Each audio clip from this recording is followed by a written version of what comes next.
If you had a Caesar salad, how much do you change it before it changes and isn't a Caesar salad anymore?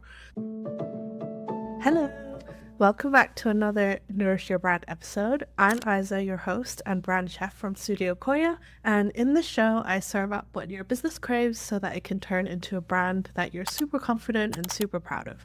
We're talking strategies, insights, and golden nuggets of wisdom to nourish your brand, to attract and connect your dream clients and customers. So, in today's episode, we are going to be embracing the spirit of spring. So it's going to be fresh and refreshing. Let's dig in. Today's episode is about salad. So imagine a salad for a second. It can be made up of lots of different ingredients. There's so many variations, but basically it comes down to the leaves as the base, the toppings, a huge variety of toppings, but toppings nonetheless, and then a lovely dressing to mix it all up. So branding is the same. We can think about it in the same way. First up, let's talk about the base ingredients. These are your brand's core purpose, your values, who you serve, the competitive space that you're in. So all the fundamental elements that define what your business is and who you are as a business. So this is all the brand strategy things that go on in your business. They're like your lettuce, your spinach, or your kale, like the foundation or the bulk of your salad. These greens are essential, but then they're just the starting point to get you started. Your brand salad is already probably a bit more exciting than that, right? So you might have your logo designed already, you probably have a color palette, and you might even have some photography in the bag and illustrations and graphics too.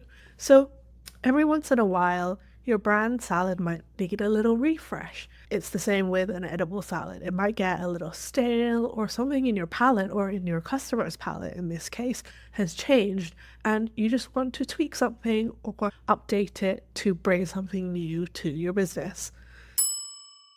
So for branding, it might look like adding a new color, changing up one of the fonts you use. So an example that I have of this is it's exactly what I did for Rachel Emma Ware's branding. She wanted to have a refresh to bring out the creativity element in her brand. And we looked at her strategy, we looked at her foundation, and the core elements were still the same. But basically, we wanted to amp it up. We wanted to make sure that really came through in all her visuals, in the messaging that she talks about. We want her to be really clear on how she wanted to show up. So visually, we amped up the colors, we made it super, super bold, we kept it really colorful, and then we also updated her typography as well. So all foundational elements were still there. Her logo didn't change, we just changed the color of it. The design of it didn't change. The graphic elements as well, like it didn't change too much. We just amped up the color, changed up the photography, and just by doing that, it really gave it the punch that the brand needed. That's one way to refresh your brand. Another unexpected way to change things up would be changing the messaging that you might use throughout all your communications. So you might want to change an angle. So for example, I talk about branding through food. I might want to change that up if it no longer spoke to me or my clients. I'd be like, okay, I still do branding. It's still the foundational thing that I do, but how can I tweak it and change it to make it more relevant? So that might be something you want to think about. And it might also be tweaking your offer so it still feels fresh. So there's something within your offer that you might feel like, oh, maybe if I talk about it in a certain way or change a certain element, it'll bring that freshness to your brand.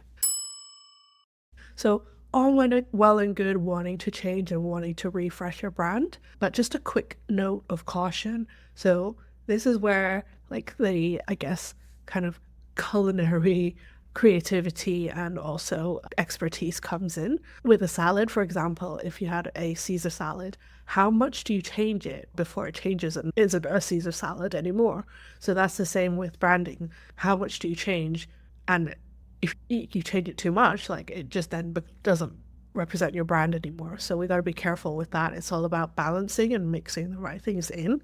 So introducing new elements into your brand is great, but the effectiveness and how well it's received lies in how well aligned to your brand strategy it is, and also how aligned it is to your existing identity.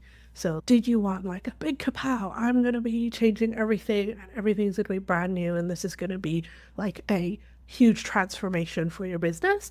Or did you want it to be more of a subtle refresh, a subtle change?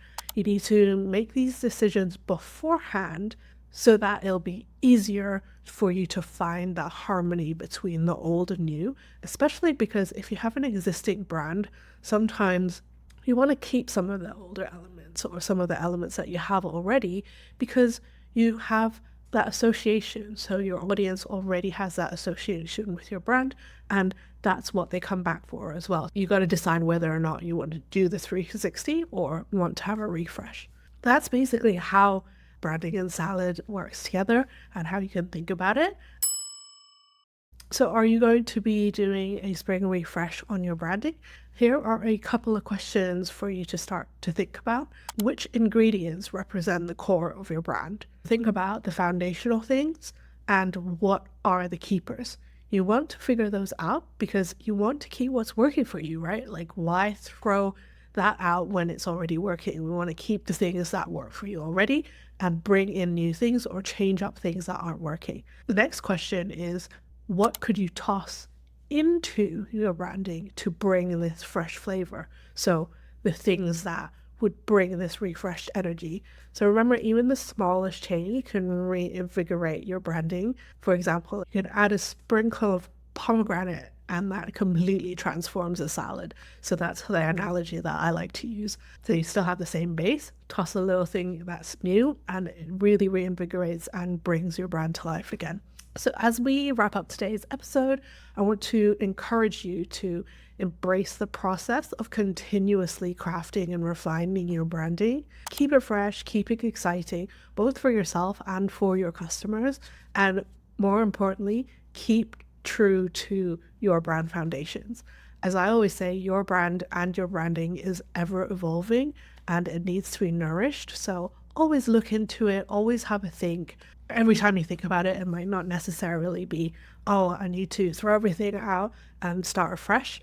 In fact, I strongly suggest that you don't do that and actually just look at what's there and see what needs tweaking and see what needs changing to make it work for you. So that's it from me for this episode. Thank you for joining me. If you're ready to sprinkle some new flavors into your brand this spring, but not quite sure where to start, I'm always here to help. I am only an email or a DM away, so pop me a message wherever you find me. And don't forget to sign up to my newsletter to get these episodes delivered right to your inbox alongside other branding nuggets and also things that I'm working on and things that I'm loving at the moment, and maybe also a little bit of my life and soul as well.